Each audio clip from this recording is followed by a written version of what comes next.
What are we waiting for? What are we looking for?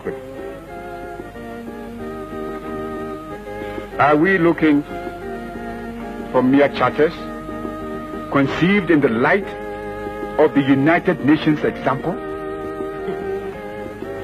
A type of United Nations organization whose decisions are framed on the basis of resolutions that in our experience have sometimes been ignored by member states, where groupings are formed and pressure developed in accordance with the interests of the groups concerned?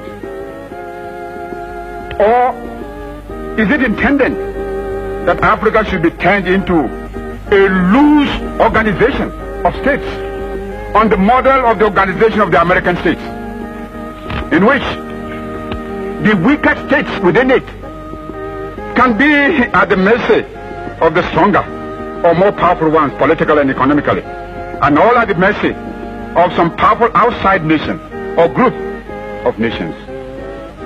Your Excellencies, is this the kind of association we want for ourselves in the United Africa we all speak of with such feeling and emotion? Your Excellencies, permit me to ask, is this the kind of framework we desire for a united Africa? An arrangement which in future would permit Ghana or Nigeria or the Sudan or Liberia or Egypt or Ethiopia, for example, to use pressure with either superior economic or political influence gives to decide the flow and direction of trade, say from Burundi or Togo or Nyasaland to Mozambique and Madagascar. We all want a united Africa. United not only in our concept of what unity connotes, but united in our common desire to move forward together in dealing with all the problems that can best be solved only on a continental basis. Sir, when the first Congress of the United States met many years ago at Philadelphia, one of the delegates sounded the first chord of unity by declaring that they had met in a state of nature. In other words, they were not in Philadelphia as Virginians or Pennsylvanians, but simply as Americans. This reference to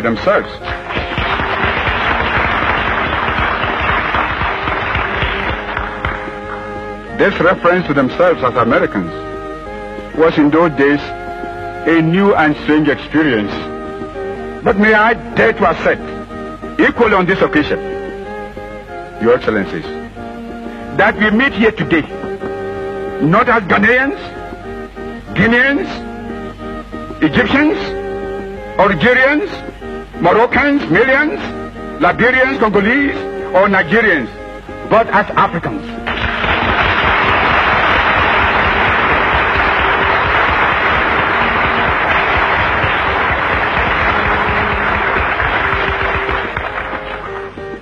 Africans united in our resolve to remain here until we have agreed on the basic principles of a new compact of unity among ourselves, which guarantees for us and our future a new arrangement for continental government. If we succeed in establishing a new set of principles as the basis of a new charter or statute for the establishment of a continental unit of Africa and the creation of social and political progress for our people, then, in my view, this conference should mark the end of our various groupings and regional blocks.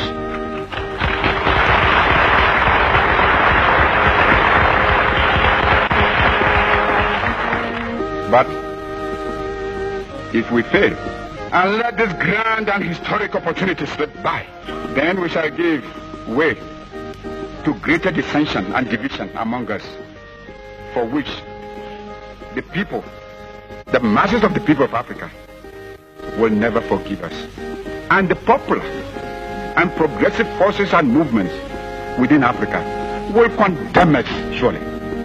I'm sure, therefore, that we shall not fail them. Your Excellencies, I have spoken at length because it is necessary for us all to explain not only to one another present here, but also to our people who have instructed us the fate and destiny of the African continent.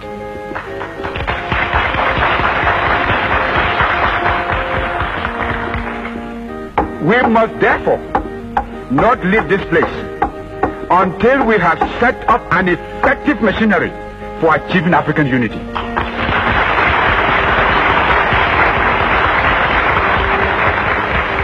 To this end, I now propose for your consideration the following.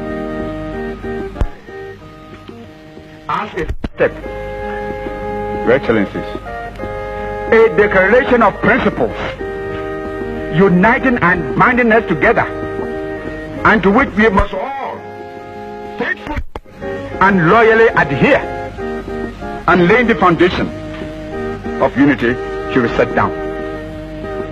And there should also be a formal declaration that all the independent African states here and now agree to the establishment of a Union of African States. A second, an urgent step for the realization of the unification of Africa. An All-Africa Committee of Foreign Ministers be set up now, and that before we rise from this conference, a date should be fixed for them to meet. This committee should establish, on behalf of the heads of our governments, a permanent body of officials and experts to work out a machinery for the Union Government of Africa.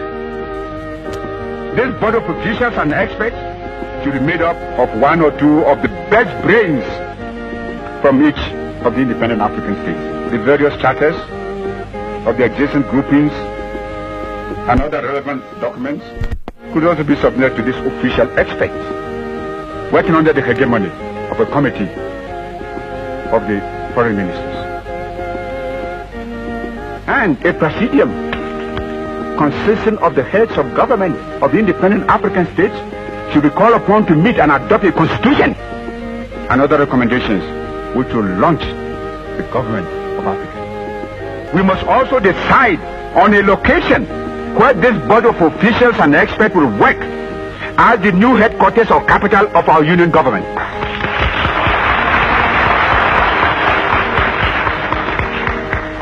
Some central place in Africa might be the fairest suggestion. From my view, either at Bangui in the Central African Republic or in Libreville in the Congo.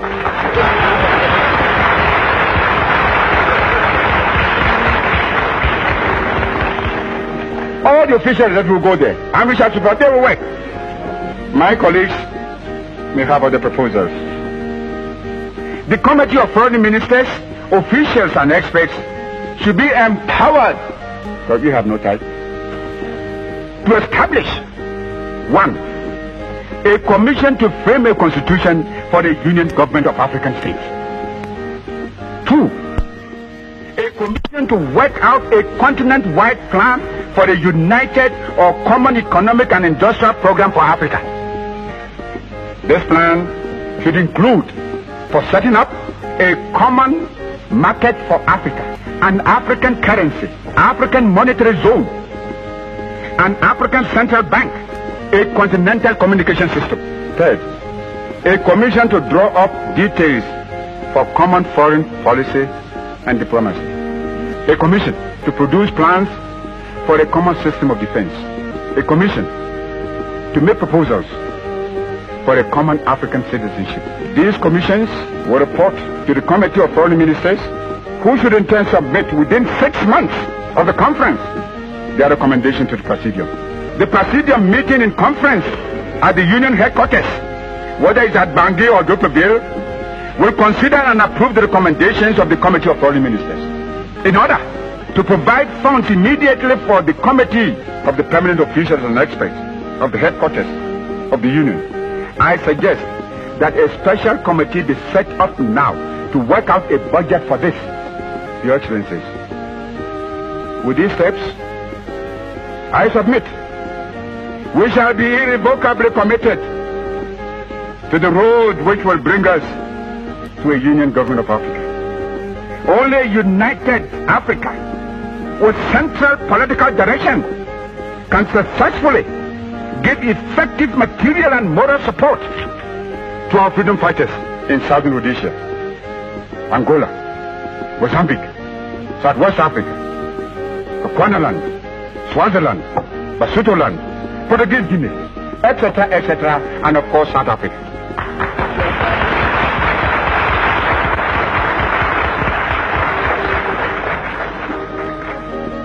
All Africa must be liberated now.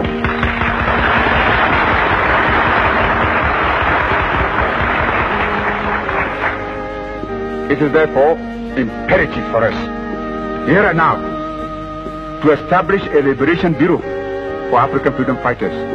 The main object of this bureau, to which all governments should subscribe, should be to accelerate emancipation of the rest of Africa, still under colonial and racialist domination and oppression. It should be our joint responsibility to finance and support this bureau. On their successful attainment of independence, these territories will automatically join our Union of African States and thus strengthen the fabric of Mother Africa. It's the only hope for them. Otherwise, when we become independent, why are they going? We shall live here, having laid the foundation of our unity. Your Excellencies, nothing could be more fitting than that the unification of Africa should be born on the soil of a state which stood for centuries as a symbol of African independence.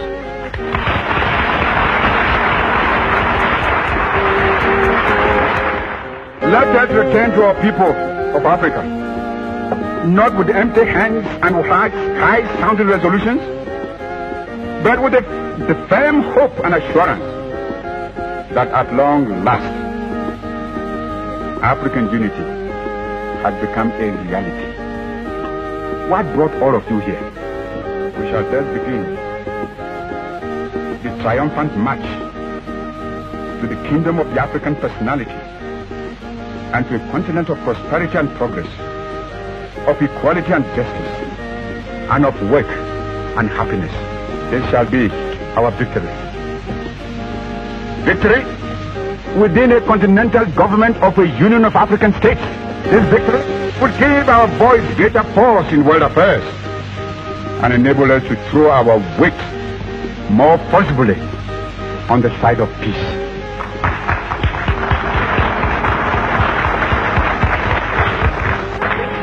The world needs peace, in which the greatest advantage can be taken to the benefits of science and technology.